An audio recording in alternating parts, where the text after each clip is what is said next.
Guys, welcome to another episode of the How Ridiculous podcast, where we call out ridiculous from all sides. It is official, Republican Civil War on Capitol Hill over the peace deal. Let's dive right into it. Of the agreement that could wind down the Iran war. In a social post today, President Trump wrote, "If I make a deal with Iran, it will be a good and proper one." He added, "I don't make bad deals." The agreement would reopen the Strait of Hormuz, vital to the flow of the world's oil supply. Its closure has sent gas prices soaring. Today, prices averaging $4.51 a gallon. That's up $1.52 since the war started nearly 3 months ago. As you probably heard about the peace talks by now, President Trump announced that they are pretty close to a peace agreement that will put an end to the Iran war. In the last 24 hours, though, heavyweight senators like Ted Cruz, Mike Pompeo, Roger Wicker, if you don't know who that is, that's the chairman of the Senate Armed Services Committee, have openly turned on Trump, calling his new 60-day ceasefire extension a disastrous mistake. But Trump isn't backing down either. He just fired back, calling his critics what else, of course, in the Trumpian fashion, losers who know nothing.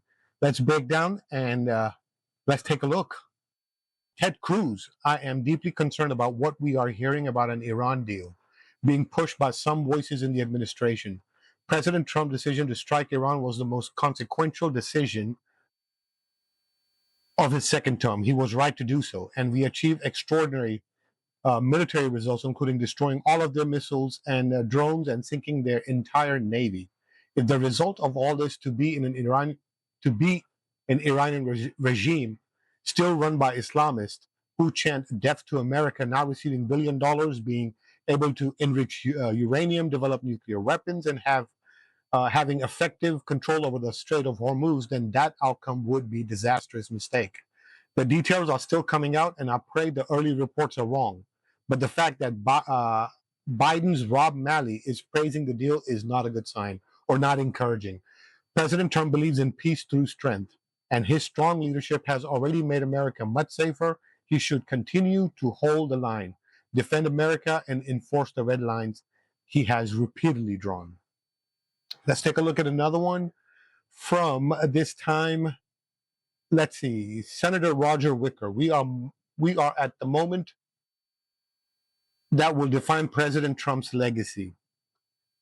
His instincts have been to finish the job he started in Iran, but he is being ill-advised to pursue a deal that would not be worth the paper it's written on. Our commander-in-chief needs to allow American skilled armed forces to finish the destruction of Iran's conventional military capabilities and reopen the strait. Further pursuit of an agreement with Iran's Islamist regime risk a perception of weakness. We must finish what we started.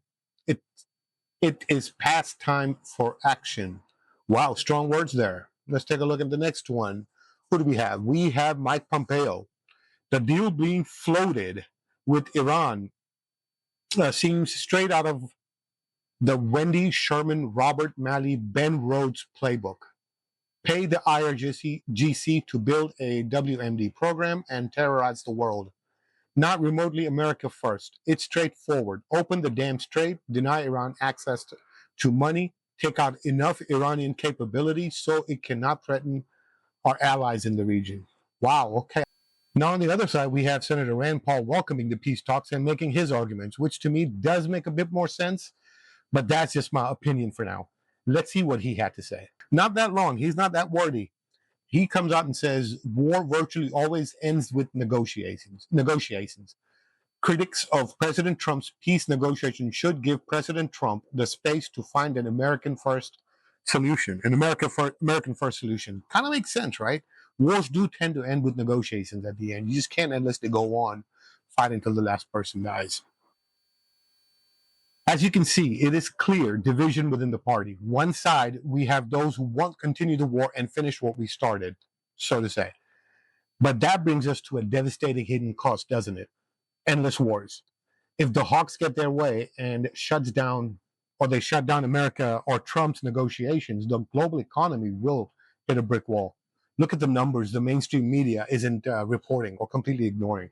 First, we have the famine chain. 1/3 of global fertilizers pass through the Strait of Hormuz. 1/3 of the fertilizers that the farmers need pass through the Strait of Hormuz. Prices of those fertilizers are already up 50%. And the UN is warning of an international food catastrophe if farmers can't get inputs for the next planting season. Think about that. Let that sink in, guys. The second, the $200 oil shock. Some of the most prominent energy analysts are warning that a prolonged blockade will launch oil to a catastrophic $200 a barrel gas price to historic highs. We all know what that means. And triggering a massive global recession. Not just a slowdown in economy, guys, they're actually coming out and openly saying a global recession. Third, the power grid freeze. 20% of the world's natural gas is trapped in that Gulf right now, threatening an industrial blackout for our closest global allies. And we tend to think that we live in this isolated world where we don't need the Strait of Hormuz, right? Listen, we hardly make anything in the United States. We are a civilization of ideas. We come up with ideas, we create new technology, but all that technology has to actually manufacture somewhere.